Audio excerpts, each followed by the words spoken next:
Students, the purpose of this video is to help you out with Module 3. So, depending on when you're watching this, in the spring of 2023, this is number 8 in Module 3 that I'm going to walk through. Your numbers might be different because it's algorithmic, but I thought it would be helpful to show you what's going on. I don't know why this weird 48,000 is here down here, number 4, by the way. I'll have to figure that out as we get to it. So let's start with the first one. S. Penman contributes $120,000 cash to the company in return for common stock.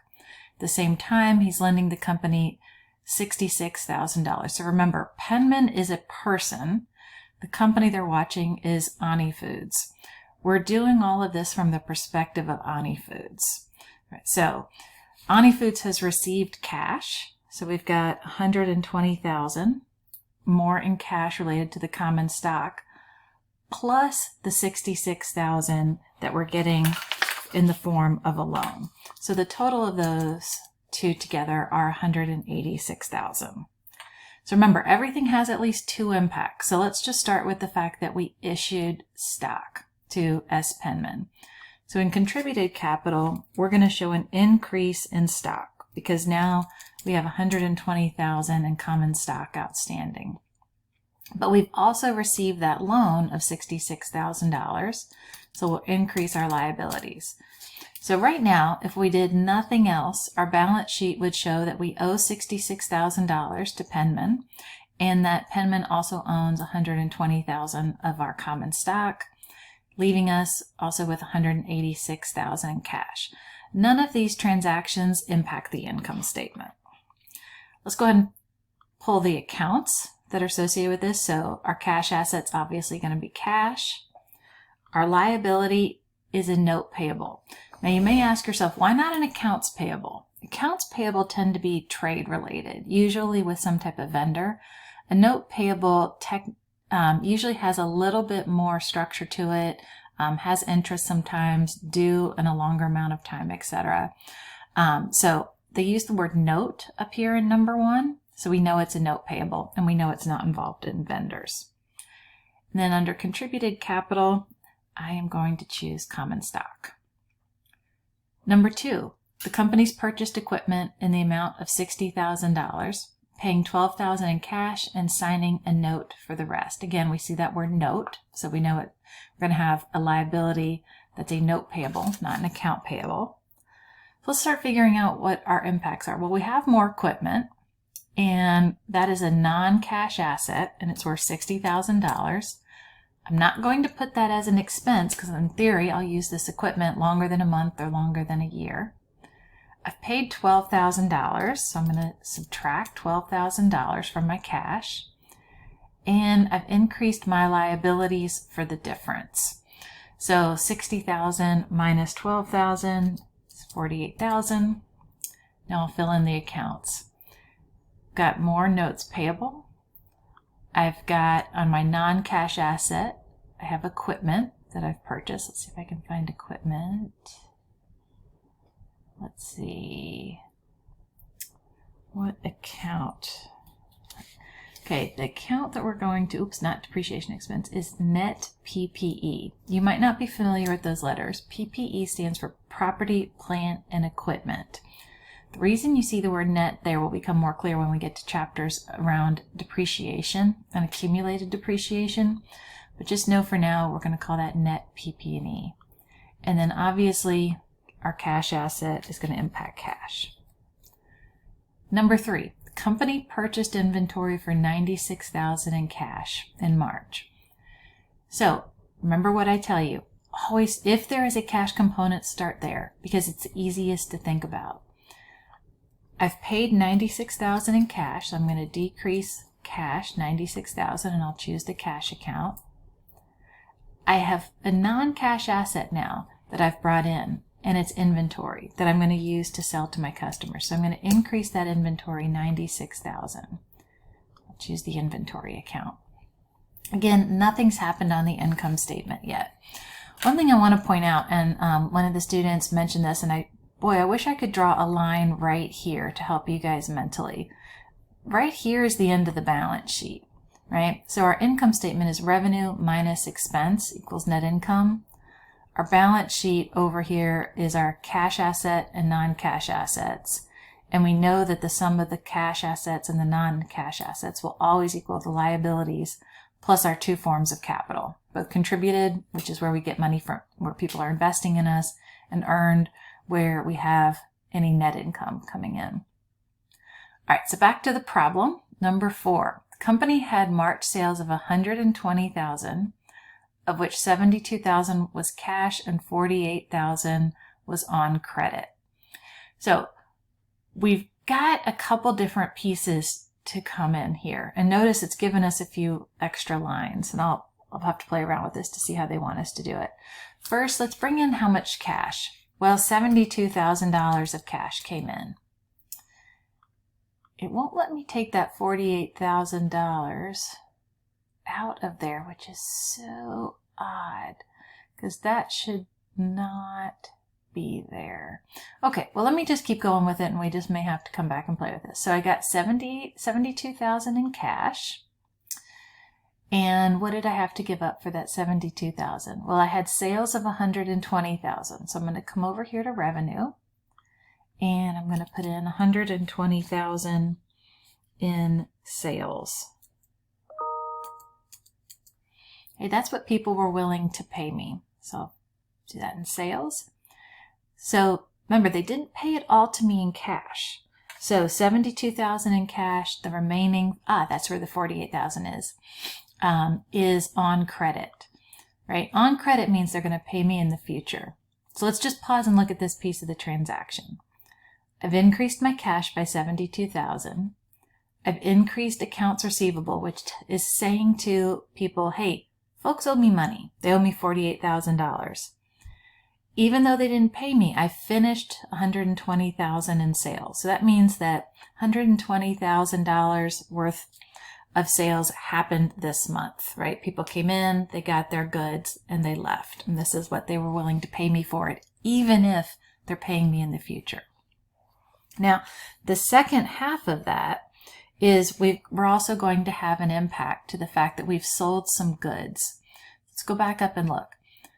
We recorded the $120,000 in sales. We recorded the $72,000 that came in for cash, the $48,000 on credit. Notice the cost of goods sold for its March sales was $84,000. What that means is it cost me $84,000 to buy goods that the customers were willing to pay me $120,000. So the way that I represent that is I'm going to decrease inventory by $84,000, right? So that inventory that I bought up here, now some of it's gone. And I'm going to record an expense for $84,000. And that account is called cost of goods sold. And so this net income, boy, I wish this would calculate automatically for you guys, and it doesn't. But the $120,000 in sales minus the $84,000 cost of goods sold means that I have net income of $36,000. So let me say again what this cost of goods sold means. People were willing to pay me $120,000 for something that cost me $84,000. Let's just pretend that this is one good that we sold. I'll call it a car. I'm a car dealer. I paid $84,000 for that car to bring it into inventory, and a customer was willing to pay me $120,000 for that car, giving me net income of $36,000. And it's okay that they didn't pay it all to me in cash right away. They've told me they'll pay the rest in the future.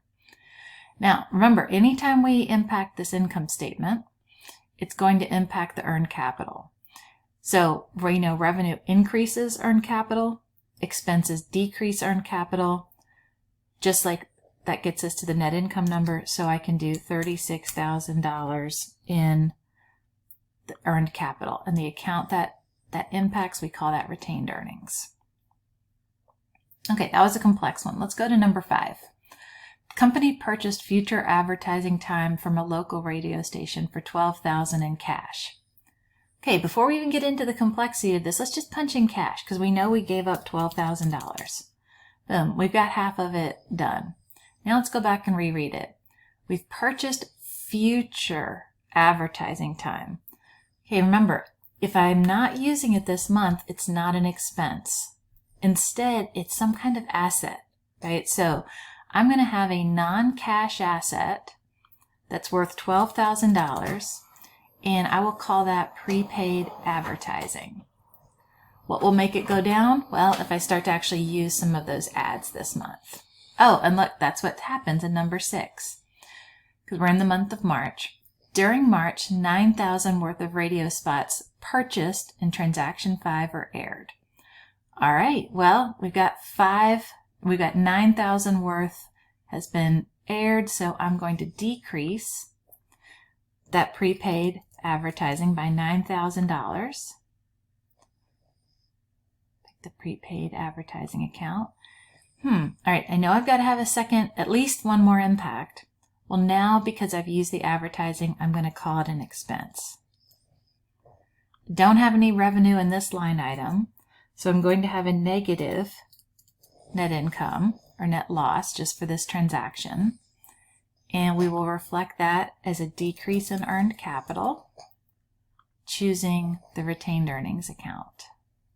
Again, notice every time I have a net income impact, I have an earned capital impact going in the exact same direction. Number 7, employee wages earned and paid during March totaled $20,400 in cash. Okay, earned and paid. We know that's going to be important, but let's do cash first. We're going to give up $20,400 in cash, and it's earned. So if something's been earned, then I know I've got to call it earned by my employees, right? That means the employees earned it. It's an expense to me. So I'm going to have $20,400 in expense, and I'll call that salary expense or wage expense. And that's going to give me $20,400 negative net income. Better come over here and update retained earnings for it. So remember, don't let the word earned fool you and make you think you got revenue. They're just telling you your employees earned it, right? If they hadn't earned it and we were just paying them from some past months, we'd have a different transaction. Number 8, prior to disclosing the financial statements, the company recognized that employees had earned an additional $1,200 in wages that will be paid. Ooh, okay, so now we don't have a cash impact, but we've got employees that earned wages. Well, we know anytime people earn wages, I've got to record some wage expense. So I'm going to record wage expense. And how will I figure out what my other impact is? Well, I owe my employees this money. So I need to record a liability associated with these wages, and I will call that wages payable, right? Because even though I haven't paid my employees, I owe it to them at the end of March, which is what I'm doing. I'm doing March financial statements. Don't forget to come back over. We just have an expense here, so we're going to put a negative into net income, a negative into earned capital, and update our retained earnings account. All right, last one. The company recorded $2,400 of depreciation for March relating to its equipment. So remember, back here, number 2, we bought equipment, $60,000 worth. We know it's going to lose a little bit of value every month. So we don't know exactly how much. Accountants just come up with some estimates. And now we're estimating we've lost $2,400 in value. So we've kind of used up part of this equipment. Doesn't impact cash, but it is going to lower the value of my equipment or that non-cash asset. Now, here's a funny account you haven't seen before. Let's see here.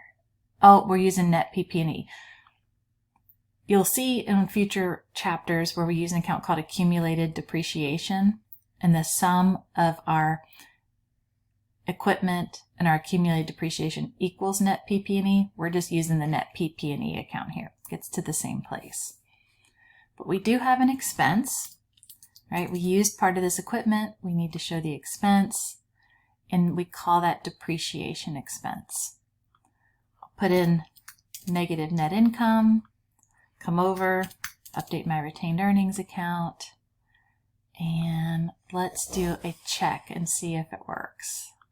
Green check button. Let's see. Oh, it won't let me do it because of the income statement's not done yet. Okay, so now here's the part that I know is frustrating for everybody, is that to fill out your income statement, you're having to come over and look at the different pieces and add it up. Luckily, the template's small enough where I don't think it will take you an extraordinarily long amount of time. Let's start on our income statement, our sales. Let's look over on revenues. Do we have sales? Yes, we had 120, so I'll put that in.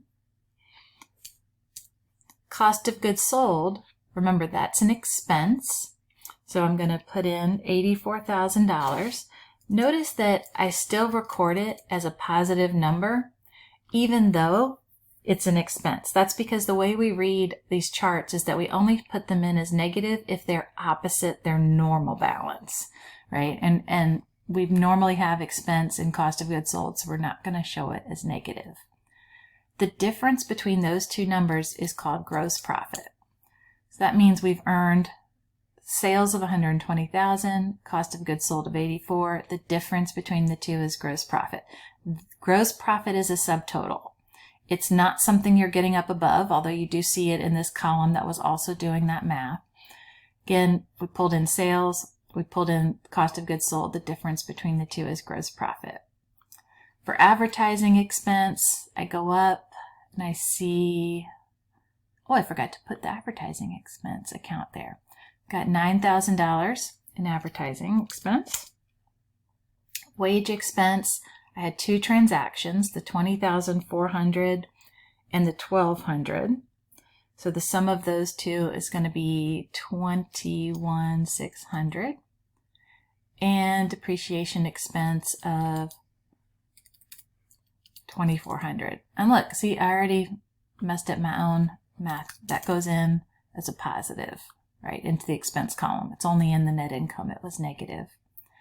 Now, if I take the gross profit, which was the difference between sales and cost of goods sold, and I subtract out those additional three expenses, I have net income of $3,000. Again, that's $36,000 minus $9,000 minus $21,600 minus $2,400. On the balance sheet, this is going to take you a little more time, especially on the cash. So if I sum up the columns for the cash, I have an ending cash balance of $117,600. Accounts receivable, I've only had one transaction, so I've got $48,000. Inventory, I've had two transactions, my purchase of inventory and my sale, leaving me with $12,000. Prepaid, I've had two transactions, my purchase of $12,000 and my usage of $9,000, leaving me with $3,000. My net PP&E, which is the purchase of the equipment and then the depreciation. When I net the two, I end up with $57,600, giving me a total asset of $238,200. Coming over to the liabilities, I only have one transaction for wage payable. I have two notes. I owe the owner of the company $66,000. I owe the vendor, where I finance some of my equipment, $48,000. So my liabilities total $115,200. The common stock is $120,000. And the retained earnings, again, you have to sum up all of these transactions for retained earnings, and it equals $3,000. So my total liabilities and equity, if I've done this right, equal the assets. Now, notice one thing. Our retained earnings of $3,000 equals the net income. That's because we're in year one. So in year one, I didn't have any beginning retained earnings, because retained earnings will always be the sum of all my previous earnings plus my current earnings. Other thing I want you to notice is this income statement is showing the sum of all the transactions that happened. The balance sheet is giving us a snapshot, right? How much cash do I have left? How much accounts receivable do I have left, etc. I didn't have any starting balances because it was a brand new business. So let me just check the answers again. Let's see if that works. Please answer all or part of the question. Well, I don't know what it's struggling with. If it struggles with this, if you have the same issue on this, just drop me a note. Obviously, I'm not going to impact your grade if it won't give you credit for entering all the information in. So if you have any questions, let me know. Last thing I do want to make sure that you understand is on question 6, you haven't seen something like this before. You're going to have beginning balances for 2014 and ending balances for 2015. So you're going to have to try to figure out the missing pieces. So what you have to do, the trick to this is you have to say, what could change inventories? Well, there's really 2 things they're telling us can change inventories: purchases and sales. So if they give you purchases, you can figure out the sales. The same with accounts payable. It's going to be any purchases that we financed minus any payments we made. So knowing that, give this a try. I know we didn't try this in class, and shoot me a note if you have any questions.